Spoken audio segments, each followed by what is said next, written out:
Welcome, ladies and gentlemen, to the monastery, the open bar of the internet, the world's greatest shit show, and the place where we, the good brothers and sisters of this most holy of temples, seek enlightenment through the drunkest, craziest, and most batshit ways possible. I am your one and only gaming monk, better known as Mildra, and with me I have a newcomer into the temple, coming to us straight from the wonderful world of the Second City and the Common Lands media universe.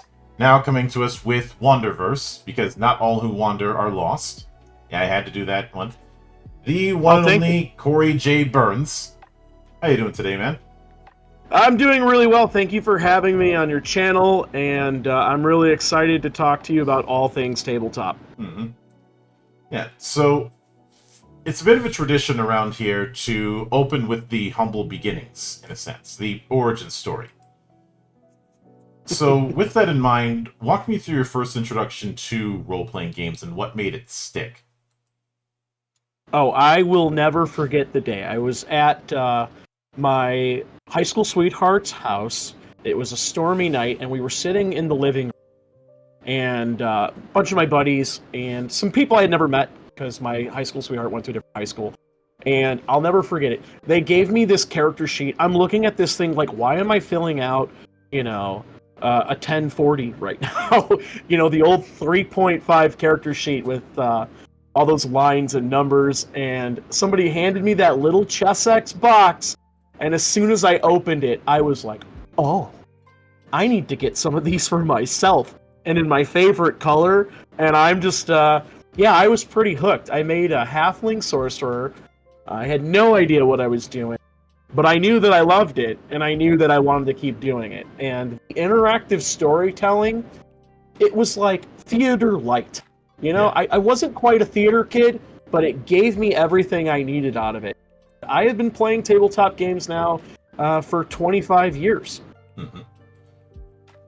Yeah, I could definitely see that. And now, when it comes to the Wanderverse, I think one of the main ones that I've observed with some games is that they are the result of someone house ruling their way into making their own game.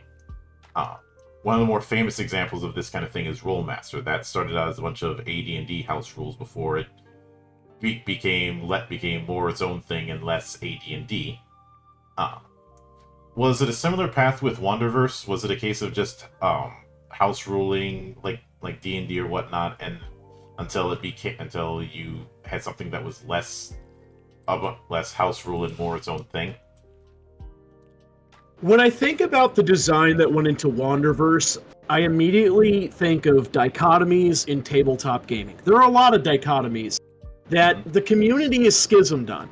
And these are things like, do you railroad or do you sandbox? Are you fluid or are you crunchy with your rules? And there's so many more with how people view the way they take the story in and the way that they deliver their story to their players.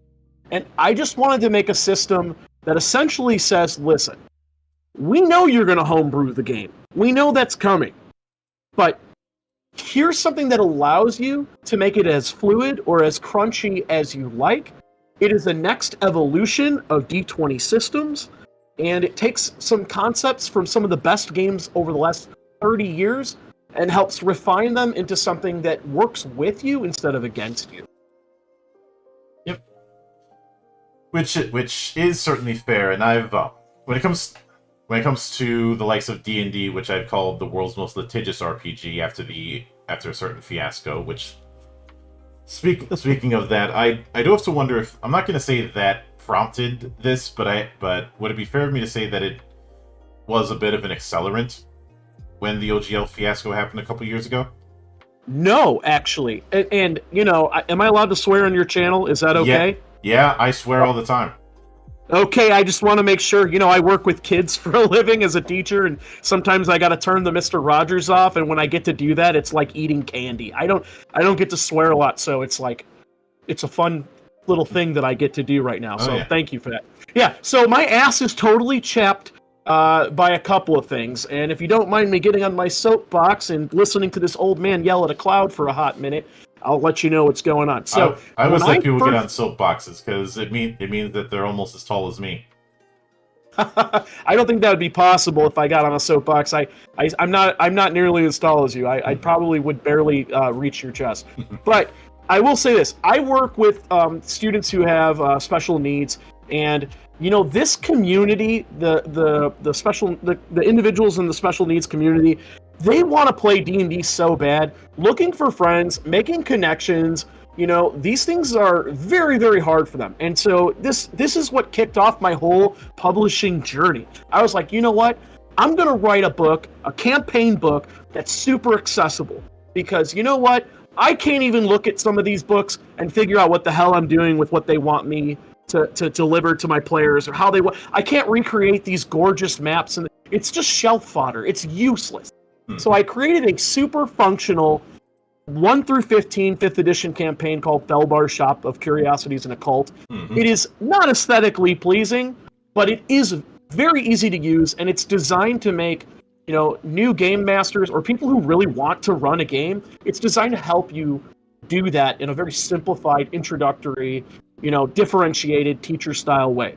Yeah. And so when I published this book, I was like, I'll just put it on GM's Guild or DM's Guild. And I read through their terms of service. Now, this is like 2-3 years before the, the Wizards of the Coast version of the blip. And so I was reading through their fine print, and they said, if you put your book on DM's Guild, we own your shit. And I was like, you know what? That's some greedy motherfucking stuff right there. Nobody's going to buy my stuff on DM's Guild because the DM's Guild is so saturated with content from other creators that for me to get to the surface is just near impossible. And not only that, but if I'm going to put all the work into something, I want it to be mine. I don't want somebody else to own it. So way before any of this stuff came down the pipeline, I just kind of came to that conclusion reading the fine print. Now, here's what also chaps my ass really hard is because that event happened, it triggered a lot of people into writing their own tabletop systems at a time where I was presumably a few years ahead of them. Now, I don't have any team with me, okay? I am the Dick Van Dyke in Mary Poppins with the drum and the harmonica and the dance. I do it all. And I work 2 jobs. I work a day job. I teach college at night. I have 2 little girls. And for the last 4 years, between 8 p.m. and 11 p.m., just about every damn night of my life, I sit down and I've been working on this project. And, to see certain projects come out that, kind of take my idea or have my idea and it came out after my idea. I'm not trying to push my glasses up and be a hipster here, but I think of DC-20, for example, that uses action points for their economy from Dungeon Coach. And I'm like, dog, I copyrighted that idea 2 years before you even had the idea in your head to release it. And because you have a team of people, you're able to get it out. Now, I know I sound like the man yelling at clouds, but this is the bane of being a one-man show, and I'm feeling that pain, and it's really hard. It's made this whole Kickstarter. That's probably that's way harder for me than anything to do with what Wizards of the Coast has going on right now. Yeah. But since we're leaning into that direction, let's talk a bit about what you refer to as the Delta action economy. You already kind of hinted that it is using an action point system. So would it be fair of me to say that every action is going to be using action points for 1, but 2, are certain actions more malleable where you can alter the effects by spending more action points? Yeah, so let me start with where this concept came from. I met the director of Pathfinder 2 at Gen Con, and I had a really great conversation with her. She signed my book. She's a lovely lady, and I feel like a terrible person because I can't remember her name off the top of my head. But I'm looking through Pathfinder 2. I couldn't have been more hyped for Pathfinder 2 when it came out. And I lo and behold, I opened the book. I'm sitting there in my hotel, just ready to dive in. and the action economy is comprised of these bizarre hieroglyphics that I have to commit to memory, and my executive functioning is pretty good. I have a pretty decent memory, but I'm looking at this like, this is a logistical nightmare. And the thought came in my head, like, why don't they just make it one action point and one symbol? That would be super fun. And then I riffed on the idea, and the way it works in Wanderverse is, we still have a symbol. The symbol is important because, you need a symbol to represent your action point, and it's very easy to do.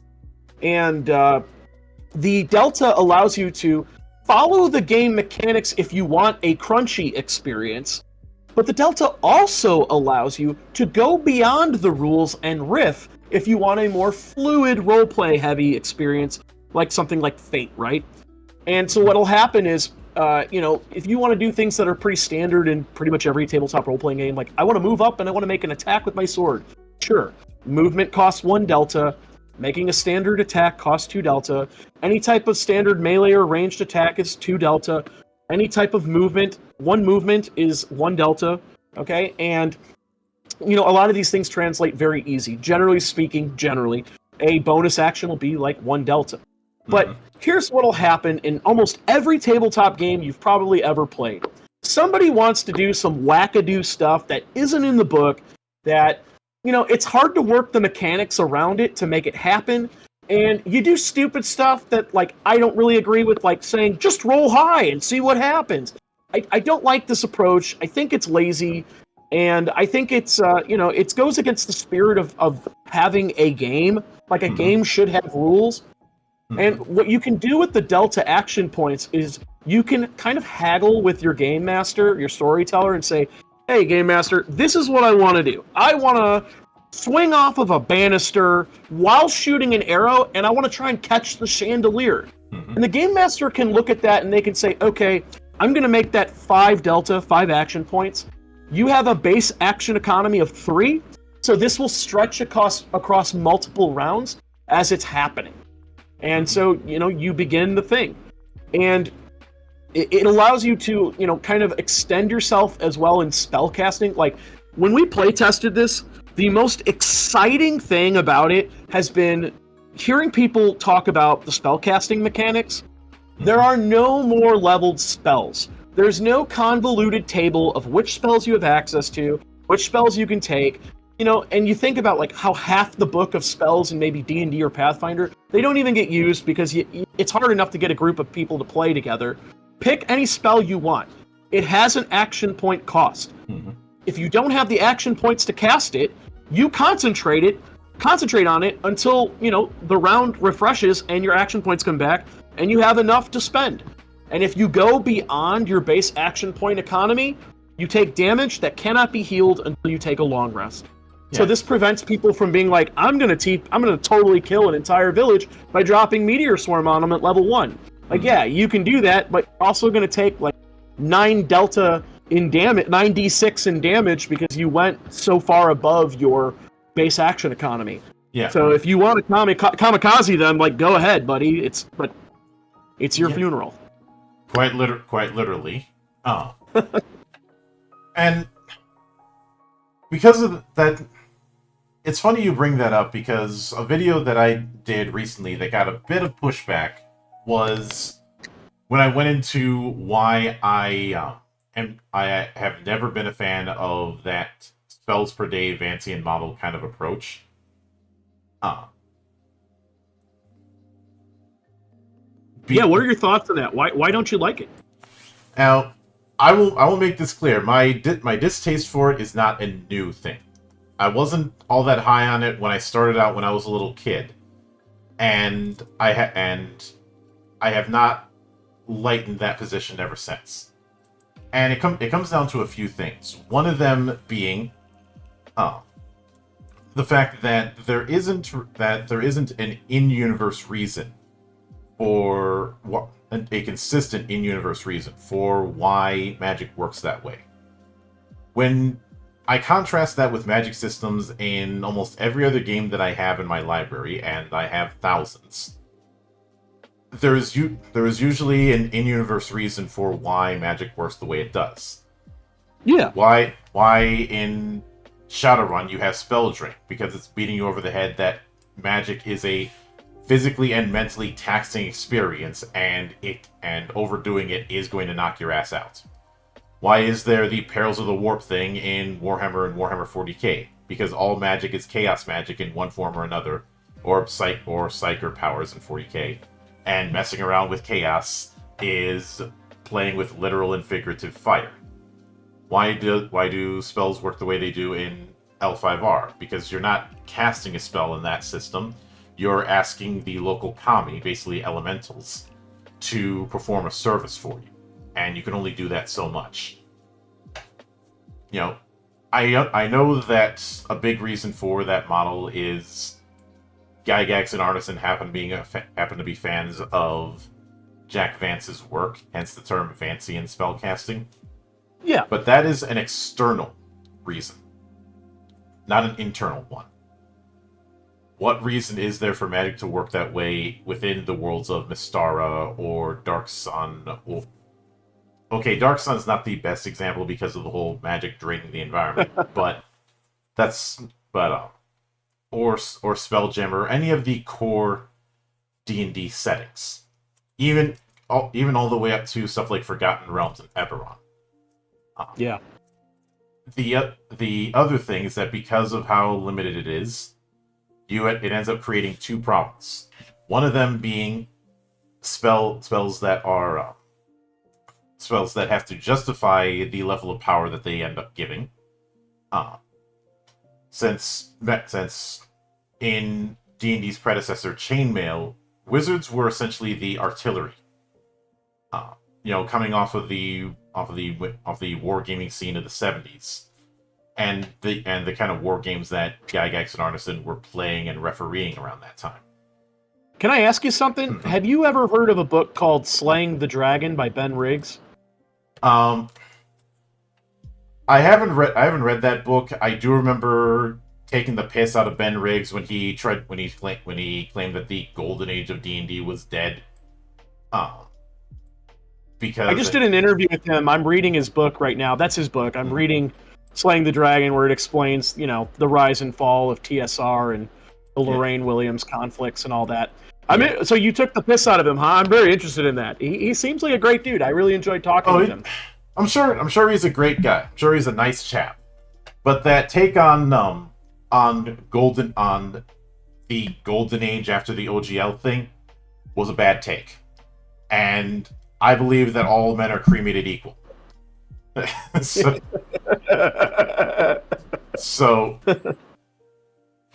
getting back to the Vancian thing, that limitation, I've seen some people argue balance, but what it ends up creating is what we in the monastery call the rainy day paradox, or the 99 megalixirs paradox. I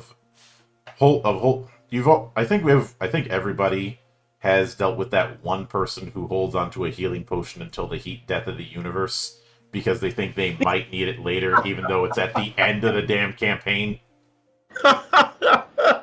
Yes. Imagine how pissed off everyone else is when that one person had a healing potion you could have used while the party was nearly getting wiped. You know what I think of? It immediately makes me think of Who Framed Roger Rabbit when they're sawing. Eddie's got the box and he's sawing up the handcuffs, and he's like, "You mean to tell me you could have took your hand out of there at any time? Only when it was funny." Yeah. And of course, because there needs to be that justified power setup, that results in the spell problems that you end up seeing. It's a kind of domino effect. And there are certain spells that no matter what someone says, I've put my foot down and said you will not take that because I feel it's stepping on the toes of other archetypes. One of the big examples is Knock. Okay, explain how that steps on the toes of an archetype. I'm interested to hear more about your perspective on that. So, I have a different perspective on game balance. I'm not really concerned so much with balancing across levels or across a campaign. I'm more concerned with the idea with balance being everybody has some kind of fun factor that they can contribute to, and having advantages and hard counters to that can be used in their advantage and disadvantage. The reason why I dislike a spell like Knock is because I feel it undermines the presence of a rogue. You know, why have a rogue have to roll to do lockpicking and all that when the wizard can cast Knock and do it automatically? Oh, so you're saying, and correct me if I'm not understanding you. You're saying that it takes out sort of the drama or conflict that you're trying to build in your storytelling. It takes the wind out of those sails. Is that what you're saying? Yeah, or in some cases undermines whole mechanics. And what I mean by that is I'll use a video game example to illustrate my point with this, because I'm a big fan of Halo, and I enjoyed most of Halo Reach, but you can put me on the camp that argues the armor abilities were not the best idea to go with. And one of the big examples I use is the drop shield. Now, Halo Reach has a health and shield system. Shields regenerate, health doesn't. You have to get pickups for health. The idea is you can take a few hits, but you can't make too many mistakes. If you have the drop shield, you can deploy that anywhere and get regen for 3 seconds. There is a cooldown for a few seconds afterwards, but that's a moot point, especially if someone knows what they're doing. The point is that being able to just put that out there and recover in the way you would recover with a health pack almost instantly undermines the whole health shield dichotomy. Yeah, I hear what you're saying. Yeah, and who do you put the blame on for that? Do you put the blame on the game designer for that one? I don't mean with Halo specifically. Yeah. I refer back to going back to tabletop games, like, because unlike Halo or a video game, there's a ref, a GM, a DM, a storyteller, a director. So I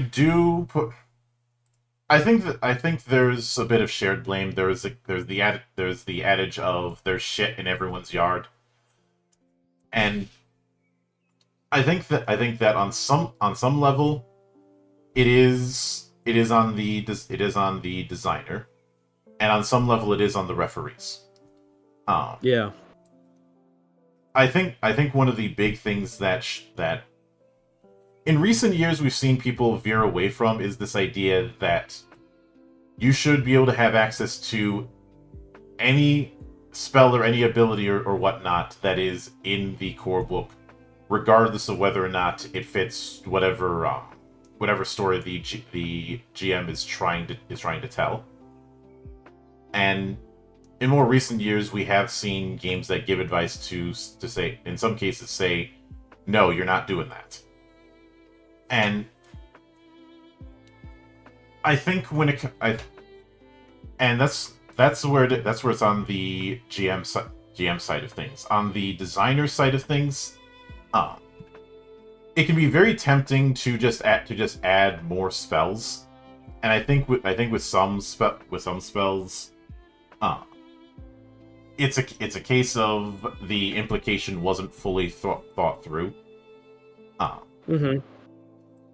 And or it's a case where the idea of the spell seems sound on paper, but when you have it integrating with other classes, it creates an issue. This may sound blasphemous, but I really feel that character classes or archetypes or whatnot should be looked at in a way similar to positions on a sports team. So, can I jump back to Wanderverse in relation to that comment? Yeah. All right. So, when I designed the character classes in Wanderverse, I wanted to remove the pre-constructed archetypes and allow the players to create their own archetypes while doing kind of exactly what you said, which is, I would phrase it this way: Wanderverse speaking very candidly, does kind of punish you if you don't play your class the way it was designed to be played. If you're a squishy caster and you think you can run up to somebody and bonk them with a quarterstaff, you're going to be in for a world of pain, because the game does not. The game is designed for you to do what your class does. And so that is something we saw a lot of in playtesting that was, I think, kind of a shock for a lot of players. You know, it's like, I'm the shaman, and everybody's kind of fighting in this, like, pit. I'm going to jump in with them, and then they get wrecked immediately. It's like, yeah, because you are a support utility class who has been built for healing, and, you know, that's the way you were built in this, you know, playtest. And if you don't lean into it, the game will come after you. You know, the nice thing is that you get to build your own archetype. So instead of doing this like 3, 6, 11 thing they have in like 5th edition, you get to pick an archetypical thing every odd level. But not just an archetypical thing, like maybe you don't like any of that crap. You can pick what your class does well. So for example, you're a barbarian. If you want an extra rage, take one at an odd level. If you want an extra skill, an extra spell if you're a caster, or just something that isn't necessarily related to the list of archetypes available to you, take that instead. So it gives you a little more freedom with how you build your character. Yeah, and I definitely noticed that looking at the sample characters and the like. And even before you mentioned, before we went live, I kept getting flashbacks to the talent system that was in D20 Modern and Star Wars Saga Edition. Yes, love D20 Modern and Star Wars Saga Edition. Yes. Wherein absolutely within that system, you have it that for those who aren't as familiar, each class had a set of talent trees that focus on particular aspects. This first showed up in D20 Modern and then was further refined in Saga Edition. And based on a core level, if someone was to just look at the level up schema for individual classes in like Saga Edition, it would look very similar. Every other level you're getting a talent, or you're getting a feat. Yep. The one exception was Jedi, which got its lightsaber at first level, but that's in addition to the whole talent feat alternation. And I see some of the DNA with that within the classes in this particular system, especially given the fact that you have essentially a set of talents at the different tiers, class features, and technically, but it also means that this is the rare case of actually using that 4-tier system on the player-facing side, which isn't something you see often. What are your thoughts on that? I think what I appreciate it seems that one of the things you're trying to do in particular is avoid some of the chain problems of where you need to get something that you don't have as much interest in to get what you actually want at a given level. This is where the problem of dip classes came in back in 3rd edition or something like that. You know what, though? From playtesting, I actually created a whole new problem. So here's what happened. I was on a plane to Vegas with my wife when I first started this book. The first thing I did in this book when I was designing it was I came up with all of the class features for every single class. I was sitting there like, what could people pick? Like, this was a fun start for the book. Like, let me just list out all these cool things you can pick when you level up. And I wanted to make a list of things where everything was cool, or at least I thought everything was cool, and I wanted to make difficult for the players to think about what they wanted to pick because there were so many great options. I mean, I didn't want to make it difficult and like, I got them. I mean, I wanted them to not, like, you know how it is when you play a tabletop game and you're like, God, that ability sucks. Who takes this? Why is this in this book? Mm-hmm. You know? And I didn't want anything in this book that was just useless fat that was just there to be there, you know? Mm-hmm. Which I can certainly understand that. And I do appreciate that there are the additional ones like, for example, with the martial artist, you have those 3 spots at tier 1 of getting an additional key point in lieu of getting one of the other features. Mm-hmm. And I obviously I had to bring up martial artist because, well, that's the closest that is basically this thing's parallel to monk, and, well, it's me. But yeah, can I talk about that a little bit? Yeah, and go ahead. The design. Okay, so I've played. Let me start with this: the coolest character, or the funniest, if you want, character I've ever seen someone make was my buddy Gabe. We were playing 3.5, and he was a monk, and we got through 3 sessions before we realized, that something was up. My rules lawyer at the table was like, getting really upset because he wasn't using his class abilities. He's like, dude, you have these key points and you've never spent any of them. We're like 3 sessions in. Do you want me to help you? Like, you can do this. And so he's getting quarterbacked by my rules lawyer. Mm-hmm. And he reveals to all of us in this moment, and I was blindsided myself. He goes, guys, he role plays it all out, and I don't exactly remember how he role plays it all out, and I'm not going to be super dramatic right now, but basically he just says, like, hey guys, I got something to tell you. I'm not a monk. I'm a method actor bard, preparing for a role as a monk to entertain the young prince. And so, the whole time, he was this bard that was a method actor, and everyone at the table thought he was a monk. That story lives rent-free in my head all the time. And there's a reason why I'm bringing it up, because sometimes I want to be a bard that doesn't just play music and cheerlead people and is horny. Maybe I want to be a dancer or a writer or just use some other medium of art. Mm-hmm. And when you go back to the monk, it's like, yeah, dude, I don't always want to be some kind of like Eastern style martial artist. People want to play boxers. People want to play grapplers. And it's sort of like, why don't you just pick the archetype that you want as a martial artist instead of cornering you into, I don't know, some kind of archetype based on what the class is called? There's also the fact that if you look at, let's consider the roster of any fighting game over the last 30 years. Yeah, you're talking my speed. I love them. I love fighting games. So you're at my speed here.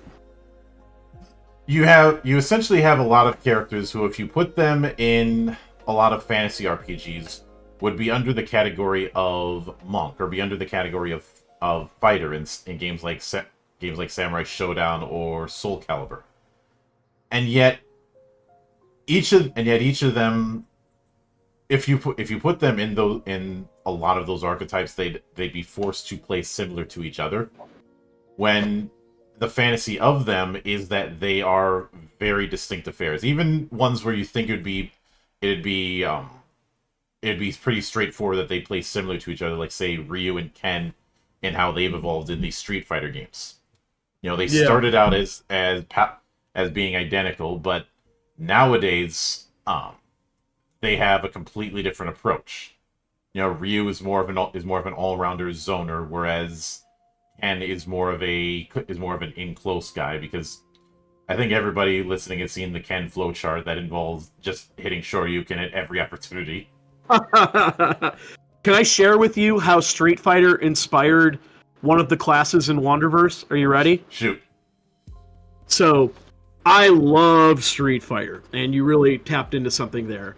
And I have always wanted to make a character class that was a commoner, and the commoner class idea came to me because of Dan from Street Fighter.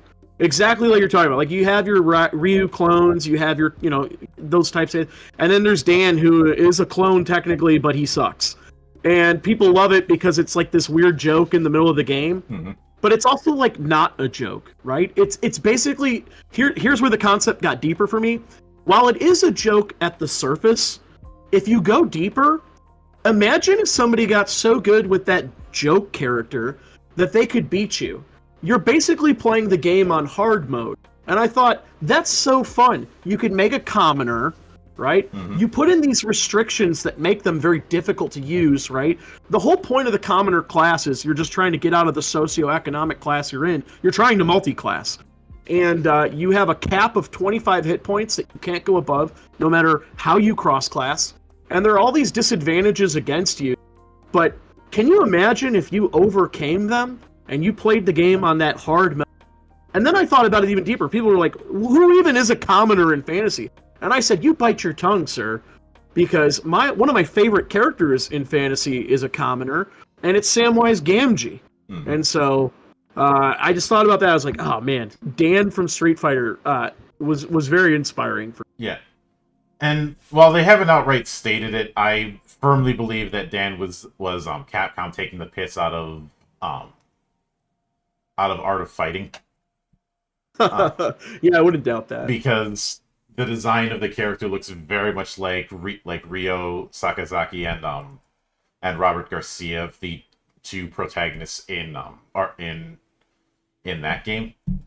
That and it was designed by the same guy who did Street Fighter 2, so yeah. That makes way more sense than the rumor. I remember being a little kid, and the rumor I heard that went around was they made that character to make fun of Steven Seagal, because Steven Seagal's a fat asshole, and they just wanted to, like, make fun of him. It wouldn't be...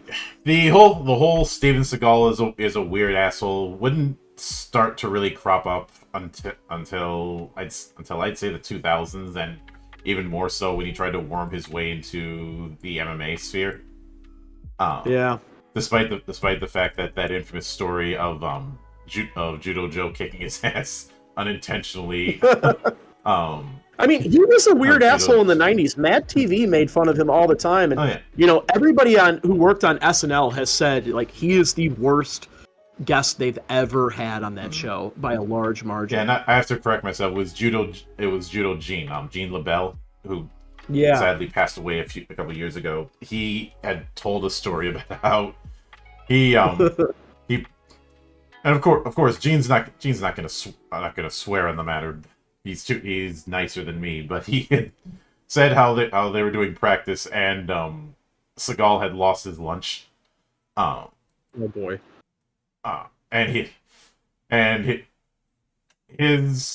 The way he said it was, a big actor needs a big lunch.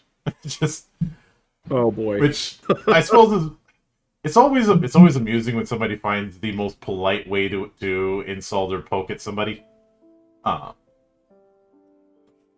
Like some of those really passive aggressive letters you see in the early days of America, especially. Yeah. I think one of the more infamous ones is that one Thomas Jefferson wrote during the Barbary Wars to say, "Oh, I'm sorry your shit got wrecked. We had no idea, but we had to defend ourselves. So, our bad." Yeah. That's paraphrasing what he said, but he was being extremely polite while also flipping them off because Jefferson despised pirates. That is the sole reason he established the Navy. Him and Adams too. I mean, they had a lot of famous back and forths as well. That, and you've got the fact that Adams and Hamilton outright hated each other to the point of starting a cane fight in the middle of Congress. Yes. But I think one of the other classes that I did want to touch on, because this is one that a lot of people have tried and have had mixed success with, even though it's a fantasy a lot of people want to do, and that is the spell sword. Yes, sir. The spell sword, as I'm reading this, is very much the Gish, someone who's decent at magic and decent at fighting. And a lot of people have tried to do this, and it involves walking such a tightrope that you end up with characters that are the poster boy for multiple ability dependency, or MAD, or ones who just feel like a weaker version of a fighter or a mage. when it came to tackling that fantasy of the Gish with the spell sword, what was your approach? Okay, well, let me start with, the spell sword is one of my favorite classes. When I used to play 3.5, the spell sword prestige class was always one I strove to get toward. I love the art for it. Mm-hmm. That class was so cool, and when I played 5th edition and the Eldritch Knight came with it, I was like, I don't think I'm going out on a limb and saying that is one of the most disappointing archetypes for anything in 5th edition Dungeons and Dragons. That's pretty fair to say how disappointing the Eldritch Knight was, right? Mm-hmm. And so I wanted to make something that was, kind of like an Eldritch Knight, but proper. And I thought, okay, well, I really like the way the wizard has the spell book, but let's add some familiarity. Like, this is a big storytelling strategy I use all the time. Mm-hmm. I like adding enough familiarity so that it feels like something you've seen before, but it's new. Mm-hmm. And there's a reason why the spell sword in this book has sort of an Arthas from Warcraft approach, because that sword or that weapon that they have, it doesn't necessarily have to be a sword, is their spell book. It is the container for their power. And the class isn't religious like a paladin, but they have a very different way of fighting, even though they are sort of paladin and the spell sword are kind of similar in a lot of ways thematically, except the paladin, I view paladins as basically like fantasy Jedis, in many ways. The spell sword is designed to give you the perfect blend of magic and melee. Yeah. And so the way I did it was, the abilities or the class features that the spell sword has are just focused on, I have this weapon. Think of the weapon almost like the pact you make as a warlock. Instead of a pact, it's like, I have this artifact. This artifact is what I build my character around, and the artifact is how I operate. Mm-hmm. Yeah, I can certainly get that.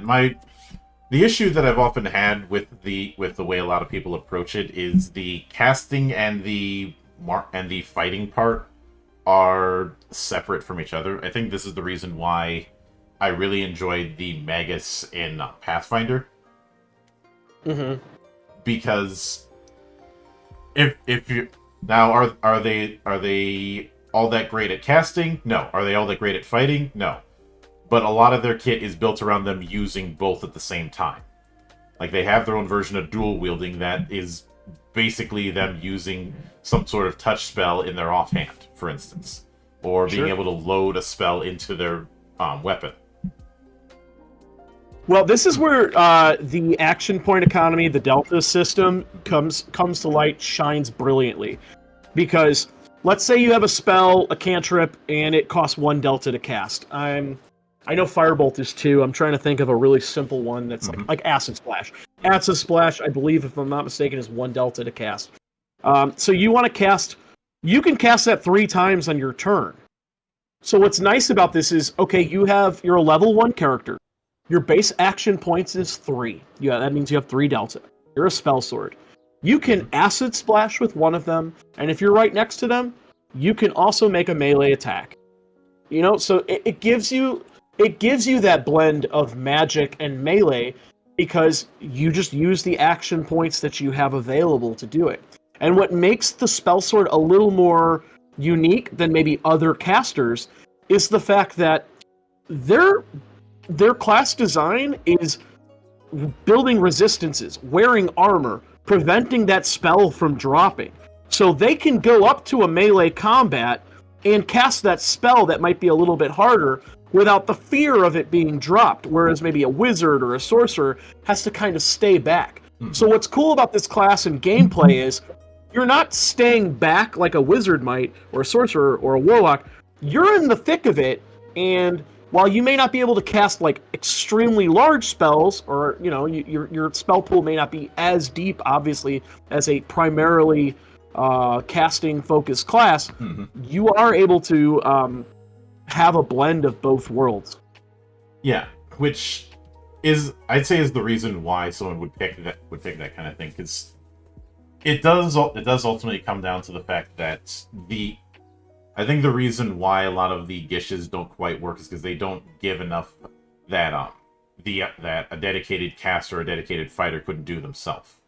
Um, I've seen this problem just as much with the many struggles that the Ranger has had since the days of AD&D, of just not being able to settle down in its particular niche.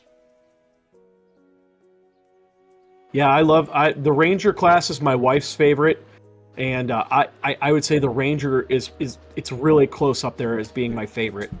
Yeah. And yeah, I mean, there's just like so many simple fixes that could have been made for the Ranger. I just think people get so greedy with the Ranger sometimes. They're like, yeah, no, like just give people the dice to roll for their favorite enemy. Because here's what happens: there's a meta thing that happens in tabletop or in D&D with Rangers. Okay, you're a game master. You're running your game. You have a Ranger at your table. You're aware of what their favorite enemy is. You know what their favorite enemy is, and you know whether or not they're going to show up. That villain, that favorite enemy, is going to show up in the adventure, and it's like you're depriving this person of experiencing this character the way that it was designed to be experienced if you don't give them their favorite enemy. And then there's a lot of game masters, I think, who get apprehensive about providing the favorite enemy because they want the encounter to be more meaningful and they don't want the Ranger to just blow through them if the Ranger were to have dice mechanics that give them benefits against that favorite enemy. So I lean into it. I am of the mindset of, like, if your favorite enemy is here, you're going to kick its ass. And that's how it should be. Yeah. And the approach I've taken personally when it comes to Ranger is, instead of using Legolas as the base as the primary thematic inspiration for Ranger, I really think it should be Rambo circa First Blood. That's a cool take. Yeah, I mean, would you say what class combo would you say? I think Rambo would be like a Ranger Barbarian multi-class, honestly. This is the reason why I specifically said First Blood and not First Blood Part 2 or anything that came afterwards, because there is a very different energy. Yeah. With First Blood, he's almost a reverse slasher villain in the sense that he seems to be one step ahead of people, and a lot of the things that would fit a barbarian just don't quite fit him, because it's doubling down on that whole, this guy is special forces his whole thing was finding ways to be behind enemy lines for days, if not weeks, to take someone out, or to do whatever the mission called for. And while you could eventually lean into barbarian if need be, the combo that I see with him, obviously Ranger, but possibly, as strange as this, I would honestly say Ranger and fighter, depending on the situation. I could go either Ranger fighter or Ranger rogue. Rogue, I could see Rogue as well. Yeah, it's for sure Ranger, but there's something else sprinkled in there. Yeah, and think of the Colonel's remarks about how his whole thing is, this guy, guerrilla warfare is what this guy is the best at. You know, you have him in the middle of the forest, that's going to be where he's most comfortable, so he's going to be building traps and just being able to survive out there for days without a whole lot of support. And absolutely, because of how big a forest can be, and because camouflage is a thing, being able to blend in, even in just the slightest ways, is gonna be something that's present there. And I was asked a long time ago why the Rangers had such a bad run of it in a lot of games. I think it comes down to a couple things. One, a lot of ranger archetypes, whether it be Aragorn, whether it be Legolas or the like, have a bunch of jack of many trades features, and that's something that that has issues working in a game that's built around defined archetypes. The other issue is that a lot of the modules were built around going into dungeons, and it's kind of hard to do an outdoorsy class in dungeons. Yeah. This is also why I think the Cavalier class didn't last. And obviously Pathfinder brought it back, but different energy by that point. Because it's kind of hard to do... It's kind of hard to do the whole Born in the Saddle archetype when you're indoors or underground. I fell into that trap before. My buddy ran a one-shot where I thought, oh man, I'm going to build this Cavalier-type character build, and it just, yeah, and nothing could work because of exactly what you're saying. You're indoors, you know, it was garbage. Not his game, my character. Yeah. And I know the argument of, well, you don't have to put him in dungeons. That argument doesn't quite hold water when the majority of the official modules are going to be in dungeons. So when somebody wants to do their own thing, they're going to work with what they know, which is largely going to be dungeons. Which I had to do a bunch of house ruling at one point because I really wanted to do a horseback rifleman archetype for one of my players at one point. There wasn't anything for it, so I'm like, screw it, I'll make it myself. That's how it is, yeah. But given that semi-freeform setup, it does seem that you're also a bit less strict when it comes to how multi-classing works in terms of what you have to qualify for and the dip class problem and all of that. Like I was saying, you know, I wanted to make a system that bends with you and doesn't buck against you. You know, I've played long enough to understand what players like to do when they play games. I've played with so many people in the 25 years of role-playing that you see the trends of what people enjoy doing with character designs and how they approach a story, and you see how the systems buck against it. And I wanted to get rid of a lot of that. You know, I wanted it to... when you need the game to like chill out and flow, the game is built to create mechanics that let you do that.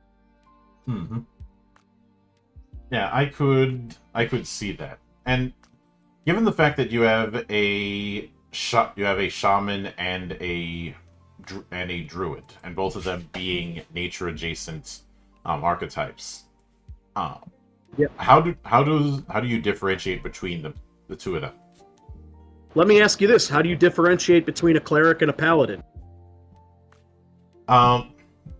The analogy I used in one of my campaigns was a cleric is the left hand of the gods. A paladin is the right hand. And since I was using 4th edition at the time, I said the Avenger is the underhand.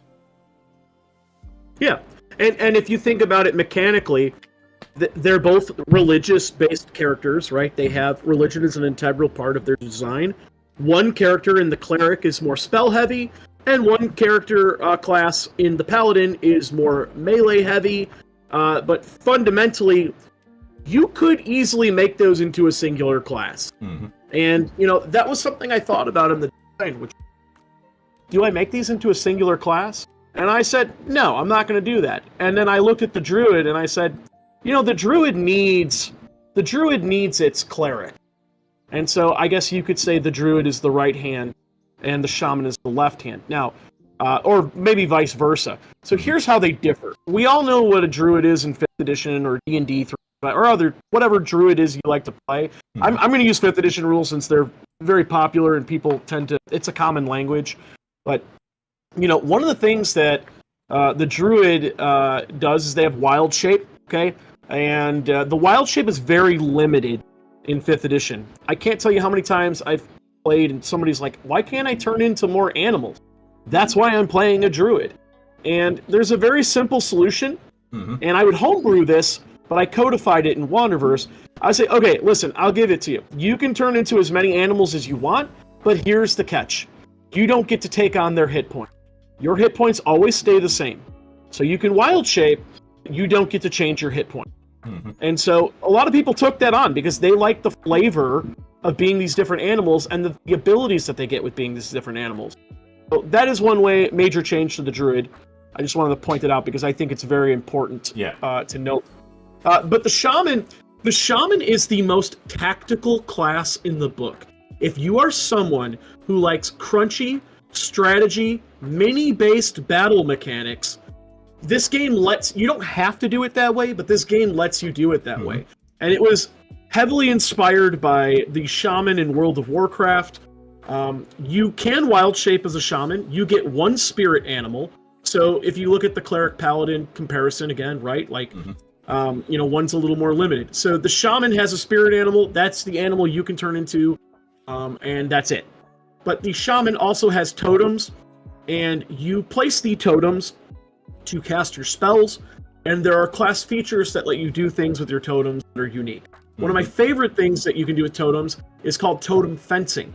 So you are strategically placing your 3 totems on the battle map to create these triangular fences that create area of effect from your spells or abilities. So whether that be like now like a generic attack, like a firebolt that attacks one creature, has the capacity to AoE someone if you can triangulate and capture them in this totem fence. So it has a lot of strategy to it, and if you're someone who likes crunchy, chess-like battle strategies, this class is really, really fun. But again, you don't have to do it that way. Another thing that the shaman gets at higher levels, they can sort of take on a Doctor Strange ethereal form, which allows them to, do all things that an ethereal creature limited in how long you do it, but it's a class ability at higher levels. So there are some differentiations between mechanically between the druid and the shaman. Yeah. Thematically,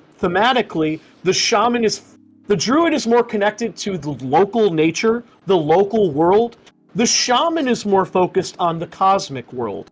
How does the cosmos interact with nature and create the place where we exist?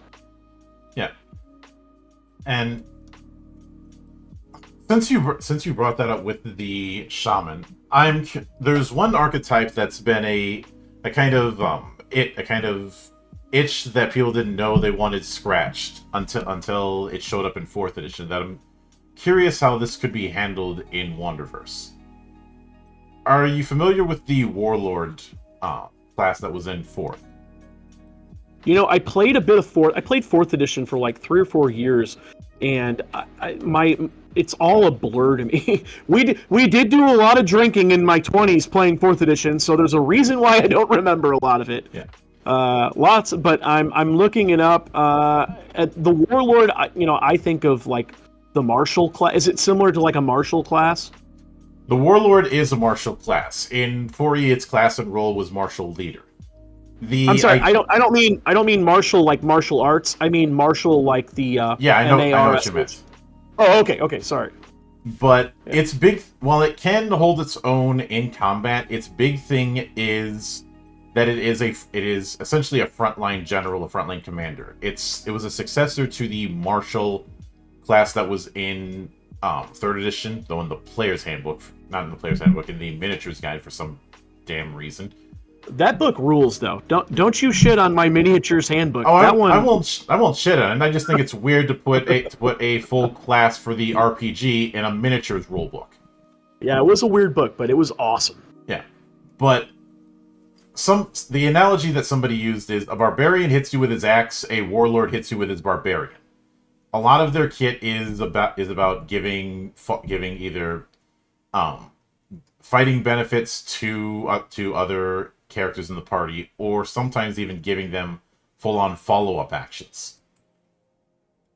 I.e., they act and then a ally within range can also act. That's kind of their setup, and it was scratching an itch that people didn't know that they had, and there's been attempts since to try and bring it into 5th. some results better than others. But that kind of theme of the frontline commander who is fighting and giving buffs to their allies. What sort of setup would be a good way to emulate that in Wanderverse? There is no explicit warlord class, obviously, but to me, I would definitely. I would consider using a spell sword and taking spells that give you, because you can take any spell that you want. You're not limited to spells that you can take. You could build a warlord through a spell sword with spells that give sort of magical effects. If you want to do it in a different way, in a more, like, let's say, non-magical way, the alchemist, you could cross-class a fighter and an alchemist. The alchemist class is essentially a magicless wizard. Okay, so you have a formula book where you keep and you store all these formulas, and so you think of the this Marcus Aurelius style battle commander that's keeping these notes in their guide and helping them sort of navigate the battlefield. You could theme an alchemist in that way. It's not a warlord, but if you wanted to theme it that way, you could definitely do it. Yeah, I could certainly get that. A lot. And in that same vein, I'm a bit curious as to how you differentiate when it comes to the primary casting classes. So sorcerer, warlock, and wizard. Yeah. Okay. So pretty straightforward. A sorcerer is born with their magic. And a lot of this is pretty common knowledge if you play 5th edition or any Dungeons & Dragons. The sorcerer is born with their magic. That stays the same. Every single class that casts magic needs to have an arcane focus, okay? Or needs to have a spellcasting focus. Okay. And the spellcasting focus is in lieu of your materials. So there's no hunting for spell materials unless the spell requires a gemstone. The gemstone is the failsafe that prevents people from casting Wish, whenever they want. If a spell has a gemstone, you cannot cast it without that gemstone. So that's the failsafe for game masters to make sure that people aren't being knuckleheads with spells. But every class has a spell focus, and they need that either attached to them or in their hand to cast spells. Okay, very similar to Harry Potter, right? Like you got to have your wand. Okay, whatever your spellcasting focus is based on your class and your theme of how you want to make it. But the sorcerer doesn't need that. The sorcerer creates arcane runes by channeling inside of them, and that's how they cast their magic. Their pool is not as deep as wizards. The wizard obviously learns the spells, keeps them in a book, and their knowledge of magic that they can cast is quite limitless and powerful. In fact, one of my favorite things, every class has a level 20 ability. When the wizard hits level 20, it can no longer be killed by magical means. So if a spell or magical item or magical ability brings the wizard to 0 hit points, they are instead raised to. So there's a long-term gain with the wizard, which is, yeah, you might have been born with the natural talent, sorcerer, but me, I got the true end game by putting in the work, right? And then there's the warlock, and the warlock got a big fucking facelift. I fucking hate the warlock in 5th edition because it's so thematically cool, but mechanically annoying. I really dislike it. And I get what they're doing, like, you have a very powerful yet shallow pool of spells, but I decided to take the warlock in a different direction. I was very inspired by, I'm not a big Pokemon person at all. I thought the concept of having a soulbound minion that is given to you by your patron, okay, and there's a whole list of how you pick them. The soulbound minion as something you level up and you cast your spells through and you have this relationship with, and at some point you even fuse with it to create stronger abilities. as just like a reframing of the block to separate them from the other spell classes and make them unique. Yeah. So given that, if somebody said that they wanted to be a straight blaster caster, the person who all they're concerned with is doing direct magical damage in some form, which of the casting classes would you recommend to them that it's in Wanderverse? Well, this is kind of a tricky question, and not tricky in that it's hard to answer. Tricky in that people don't realize how conditioned they are from Dungeons and Dragons to think that way. This edition, you don't think that way anymore, and here's why. There are two major changes in the system that get you out of that way of thinking. The first is the fact that there are no spell saving throws. So a lot of people think, I want to make a blaster caster spell class because DCs are fucking dumb, and once you hit about level 6, everybody's going to pass your spell DC, which means when you've waited 10-15 minutes for your turn in combat, and then somebody just passes your DC, whether it be from a legendary resistance or, it's impossible to fail at this point in the game because everyone's so high, why do you want to take spells that are fucking useless? Okay, so it takes... This is what I'm saying by conditioning. There's a whole series of spells that are just completely fucking useless after level 6. Because mathematically, everybody's going to pass your saving throw. Or, not all the time, but they're mathematically very likely to pass your saving throw. And it makes certain spells completely irrelevant. In Wanderverse, every spell is an attack roll. You have armor class and you have resistance class. Your armor class is for your physical. Your resistance class is not... It's comprised of all of your mental abilities, but... Your resistance class, I also think of like John McClane walking on the glass to persevere and, help get the, get the tower back to the people, right? Yeah. So what's interesting about this is you're not sitting there at the mercy of someone else beating your DC and then being like, okay, cool, they beat it, nice. I'll talk to you guys in 15 minutes. At the very least, your spell is in your hands, and you are rolling the die to see if your spell succeeds. So, psychologically, if you're the kind of player that's like, no, I take those boom boom spells because I like rolling the dice on my turn, I like making an attack roll, this system hopefully helps recondition you into taking spells that aren't attacks, because now you get to roll the die on your turn and have the fate in your hands. The second thing about spells in this that's a little bit different is... Listen, if you want to take boom boom attack spells, under each spell in the whole list, in the whole compendium of spells, it tells you what type it is. It tells you if it's an attack, a defense, a healing, a utility, an area of effect, and you can just thumb through it, and you can pick whichever ones you want. You pick the spells you want to take, and if you want to build a caster that does a little more boom boom pow, then you do that. You can build a thematic fire-themed caster. And what's also cool is, with the Delta action points, you can reflavor any spell you want. Let's use a classic. We'll talk about Fireball. An easy way to remember the Delta cost for the spells in Wanderverse is, I'd say about 90% of them cost 1 Delta more than their spell level. So Fireball, being level 3, would cost 4 Delta. Now you can spend 4 Delta and you can reflavor it as a lightning ball, a ice ball, a water spear. So, like, whatever you want to reflavor it as, there's that. And if you want to concentrate on that spell and deal more damage by holding it over multiple rounds, like, it adds a die of damage for every Delta you go up. So if you want to cast it at 6 Delta and then do something on your next turn, when you get that extra, you're level 1, you have 3, you get to your next turn, you're concentrating on it, you drop that fireball for 4, you had to spend 1 more, you still have 2 action points left on your turn to do something.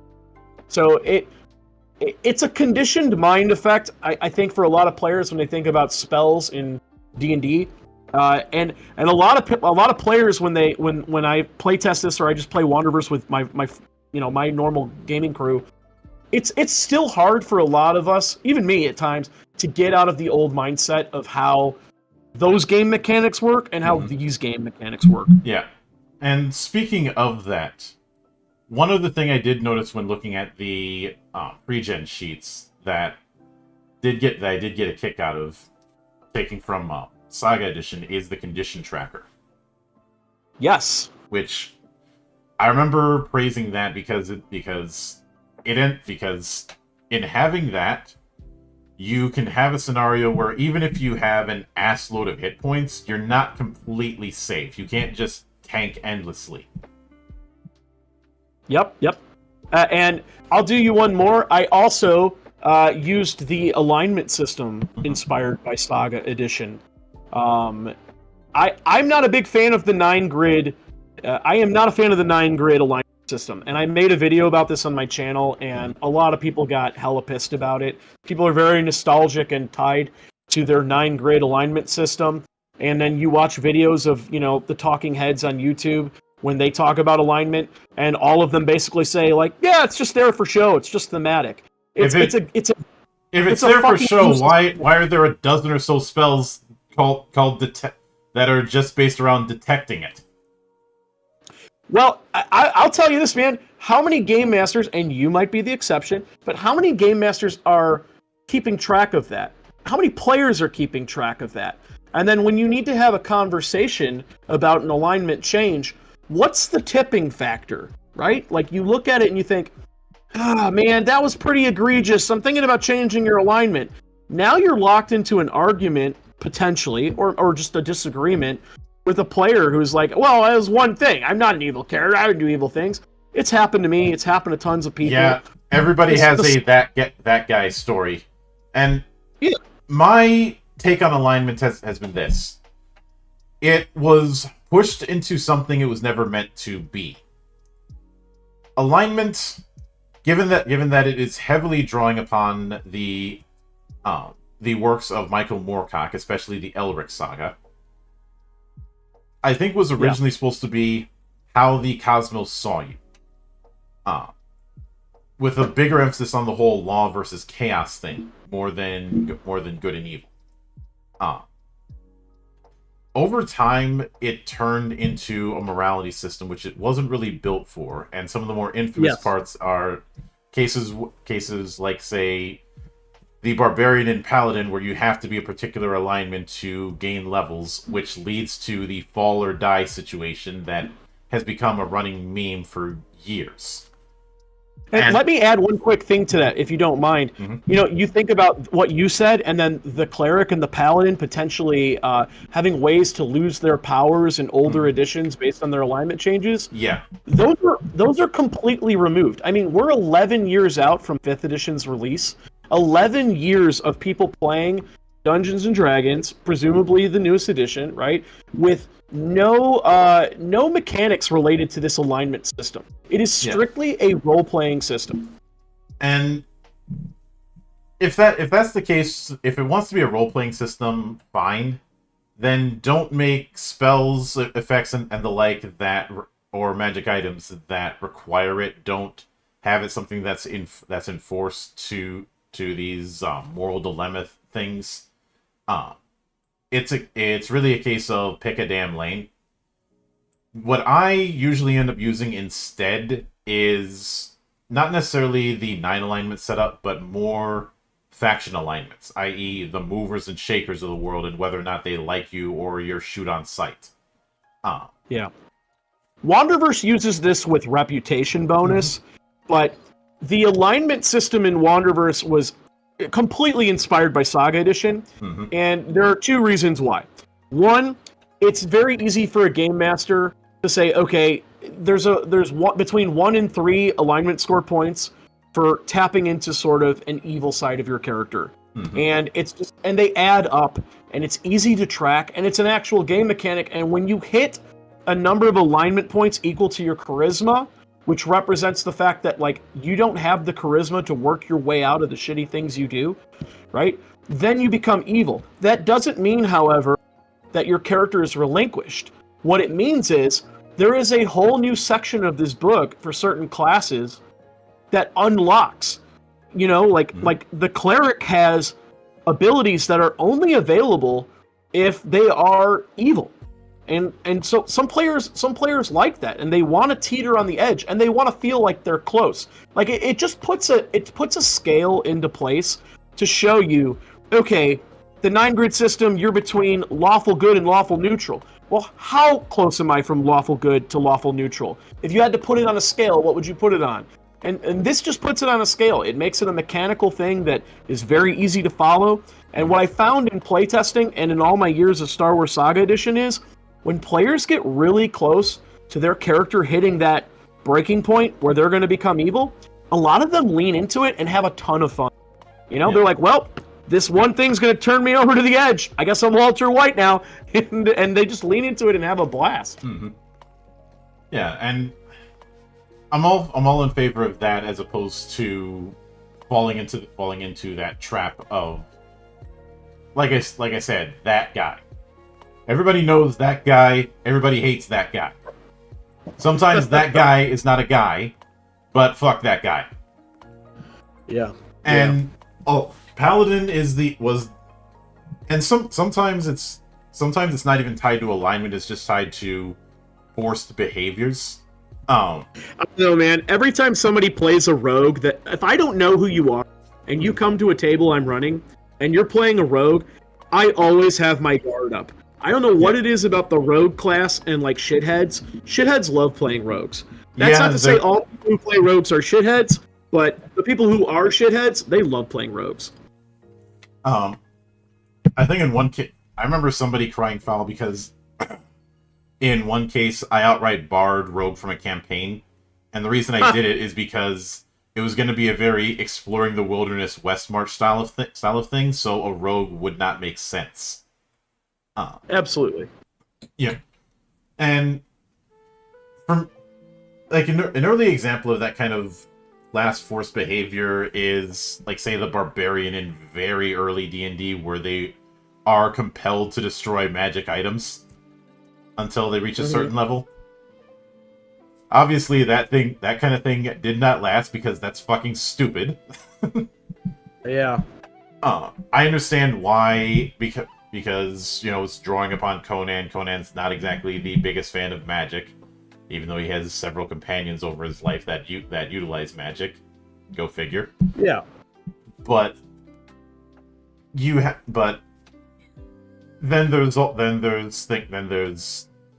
of course the big one, which is the whole thing with paladins, of being put in a situation where they either die or they fall from grace and have to become a blackguard, and that kind of thing is just something I'm not a fan of. Since if someone's doing that whole falling from grace and completely losing their faith, that should be a dramatic climax. It should not. Yeah. It should not be just something that happens. Yeah, I agree, and I think the Wanderverse alignment system creates a visual for that player character to see that struggle in real time. It's like, oh boy, I'm gaining a point. Oh no, I'm gaining another point. Oh, I got to do good things to get this down. Oh, I just gained another point. It's like, I got to balance this. I got to work on this. It's a visual too. It's not just this abstract thing that omnipresent that changes when the game master is feeling, particularly malevolent or benevolent.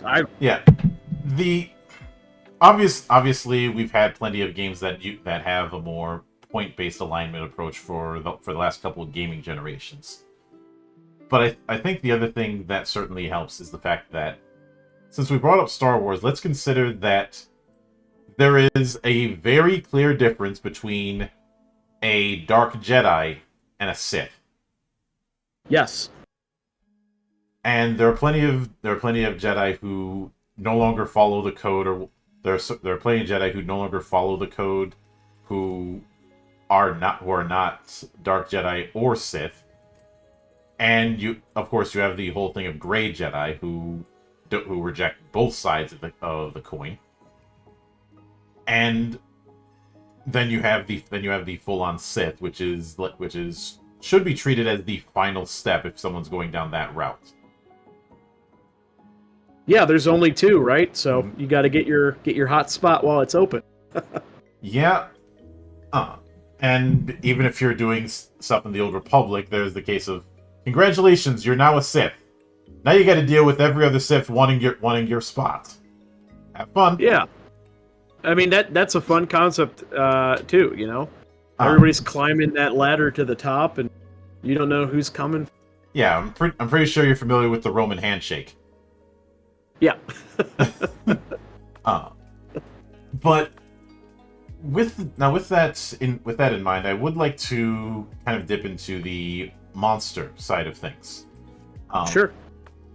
Do you plan on doing I know you have a few encounter entries in the material you sent me, but do you plan on putting any sort of advice about tweaking existing monsters or creating full-on custom monsters? Yeah, and if you don't mind, let me sort of start with some intentional design things that I'm doing to let you and anybody listening know where this game is going and like what my long-term plans are. Yeah. The book is intentionally purple because I do want to create 2 supplement books with it. I want to create a blue book and a red book. The blue book, which is a big part of why this whole book is red and blue, is because I view these as the color representations of role-playing and combat, respectively.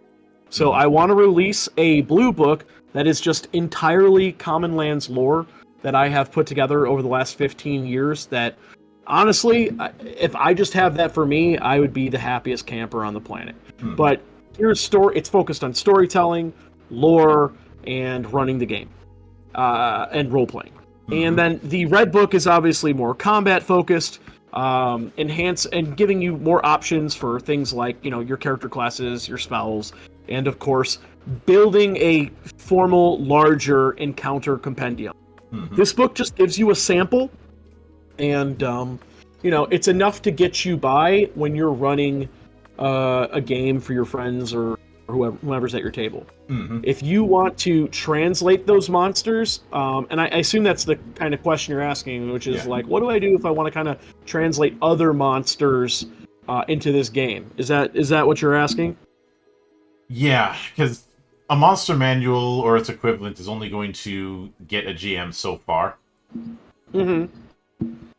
Yeah, and here's how I would do it. Okay, I hate the challenge rating system. It's a convoluted mess. Preach. And, you know, again, another thing World of Warcraft did particularly well was their color-coded quest design. If a quest was dog shit easy, it was gray. If it was impossible for you, it was red. Now, I have no formal color coding for Wanderverse, but what I do have is a sort of similar intention. There are 4 tiers of gameplay. There's 1 through 5, 6 through 10, you get the idea. The monsters are codified by their tier of gameplay. And so you have to ask yourself when you're looking at a D&D monster, what tier of gameplay is this? You could look at the hit dice and you can kind of get an idea, right? But, you know, it's 1, 2, 3, or 4. I was very big on taking 5th grade level math and turning it into 1st grade level math. Now, I don't mind math. I actually like math, and I like a crunchier system myself. But I understand that, you know, people hate math, and they want their shit to flow smooth, and 1st grade level math makes it much easier.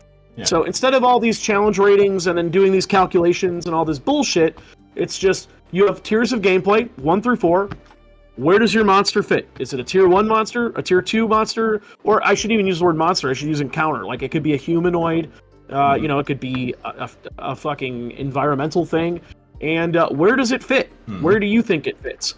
And then you look at where your players are.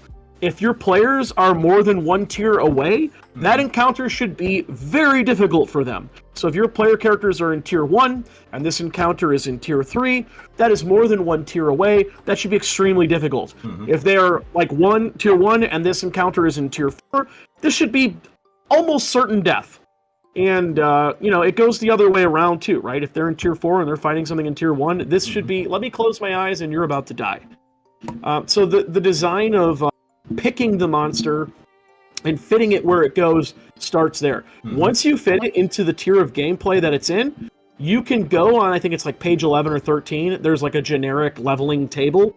It will tell you how many delta a creature would get in that tier of gameplay. The max is 7, unless you're a fighter at level 20, you get 8. And if you're in if you're tier 1, depending on it can be 3 or 4. If you're in tier 2, it'll be 5. Tier 3, it'll be 6, and tier 3, it'll be 7. So you know how much your monster can do on its turn based on the tier of gameplay it's in, and then the rest is pretty straightforward. The AC will stay the same. The RC, instead of its saving throw, is just 10 plus the combination of its mental ability scores with any natural armor you want to give them to their resistance. You choose. And then the rest is pretty much the same. I mean, you can at that point you can basically run it in this system. So there's like 3 or 4 tweaks you might need to do. So that's why I say ish on the Kickstarter when I'm like, yeah, I mean, you can convert it close. It's not, it takes a little brain power, but it's not that hard.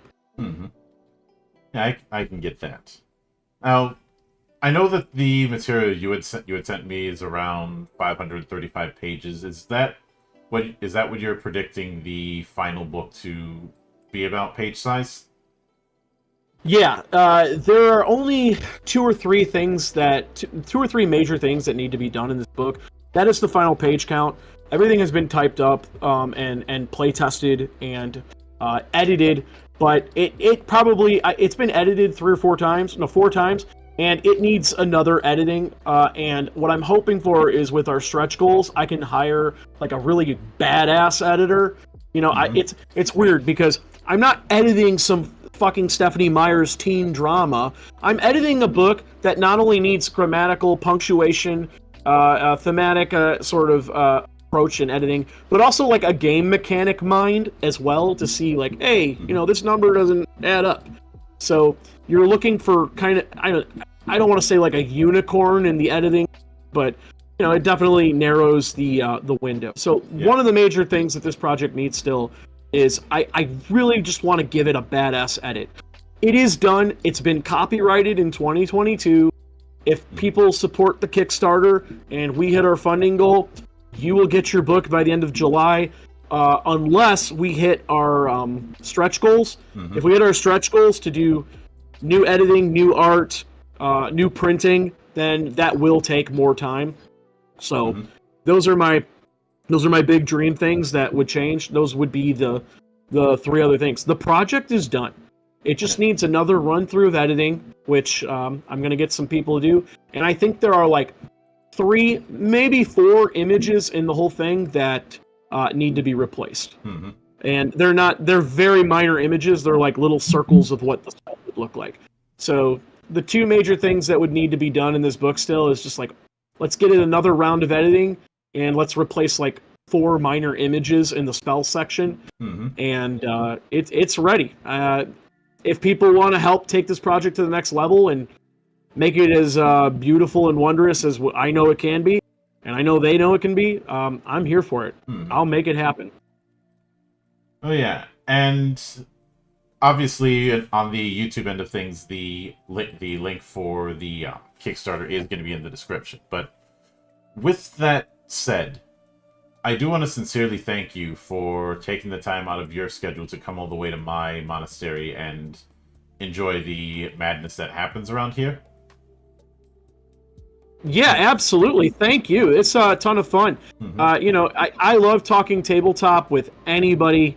And you know what? This is how you get better at what you do, and it's evident talking to you that you conversed with tons and tons of people about this, because when you jam with other, you don't want to look like an idiot. You want to know what you're talking about, and you force yourself to grow and learn about new things, have something meaningful to say. And so just building dialogue with people you don't know and about things you love is just such an important thing.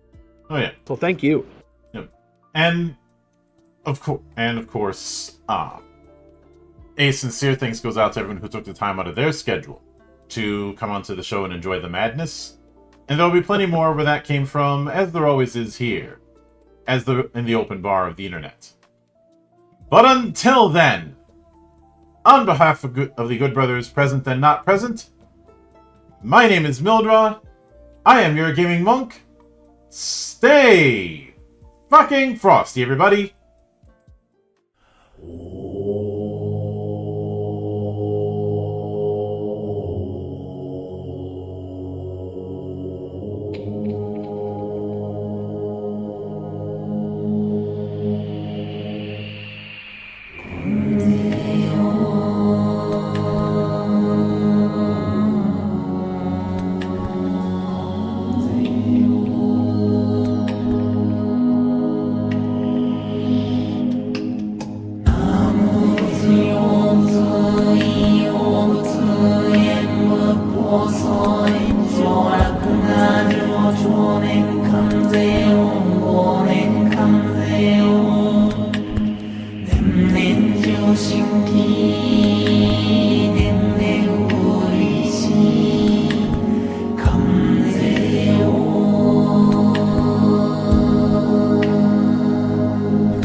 常年関税を往年関税を年々重心